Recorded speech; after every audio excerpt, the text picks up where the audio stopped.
बिस्मिल्लाहिर्रहमानिर्रहीम। अस्सलामु अलैकुम वरहमतुल्लाहि वबरकातुहू।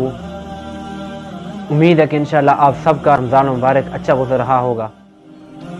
अल्लाह रब्बुल इज़्ज़त जितने भी ये रमज़ान के अभी अय्याम बाकी हैं, हमें उसमें ज़्यादा से ज़्यादा नेक अमाल करने की तौफ़ीक़ अता फ़रमाए। रमज़ान मुबारक के अंदर अपने बच्चों को कुरान याद करवाएँ, ज़बानी जिन्होंने नाज़रा पढ़ा हुआ है उनको ज़बानी सूरतें याद करवाने की कोशिश करें, और जिनको नमाज नहीं आती उनको नमाज ज़बानी याद करवाने की कोशिश करवाएं। जिनके घरों में कारी साहब पढ़ाने आते हैं तो उनको कह दें, और घर में वालिदैन ख़ुद भी कोशिश करें कि अपने बच्चों से नमाज सुनते रहें और नमाज याद करवाएं।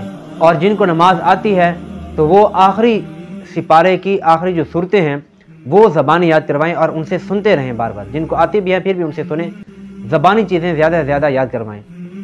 और जिनको सूरतें भी आती हैं तो वो सूरतुल यासीन याद कर लें। कुरान का दिल है और बहुत बड़ी बरक़ात हैं। घर के अंदर किसी एक बच्चे को भी अगर सूरतुल यासीन ज़बानी याद हो जाए तो पूरे घर के लिए बड़ी बरकत होती है। और जिनको सूरह यासीन वगैरह भी आती है, बच्चों को नमाज का आदी ज़रूर बनाएं। रमज़ान मुबारक के अंदर ये सुनहरी मौका है कि अपने बच्चों को नमाज का आदी बना लें। जब बच्चे नमाज पढ़ने वाले बन जाएं तो यकीनन वालिदैन के लिए हमेशा के लिए कामयाबी, और बच्चों के लिए तो दुनिया आखिरत की कामयाबी है। बचपन से ही नमाज का आदी हो गए तो पूरी ज़िंदगी इंशाअल्लाह नमाज पढ़ते रहेंगे।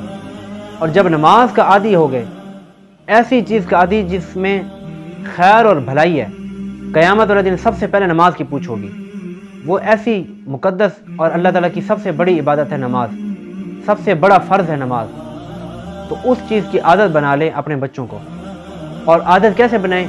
ये रमज़ान मुबारक कितना अच्छा मौका मिला है बच्चों के लिए, तो इसमें हम अपने बच्चों को 5 वक़्त का नमाज़ी बनाएं।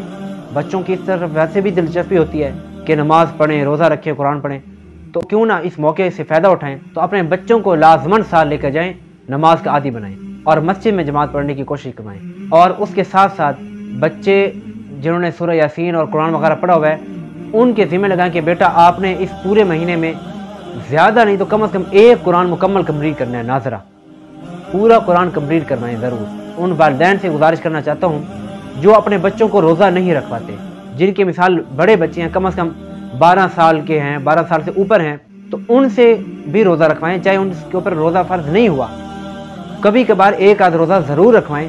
बच्चों की रोज़ा रखने की आदत हो जाती है। ये ना हो जब रोज़ा फ़र्ज़ होगा तो उस वक़्त बच्चों से रोज़ा रखा ही ना जाए, उनकी रोज़े की आदत ही नहीं होगी। इसलिए कभी कभार एक आधा रोज़ा रखवाना चाहिए। वैसे भी अब तो सर्दियों के रोज़े हैं, इसमें ना इतनी प्यास लगती है ना कुछ इतना मुश्किल होती है, तो रोज़ा बच्चों से रखवाएं। और बाकी ज़िक्र अज़कार नेक अमाल करवाएं।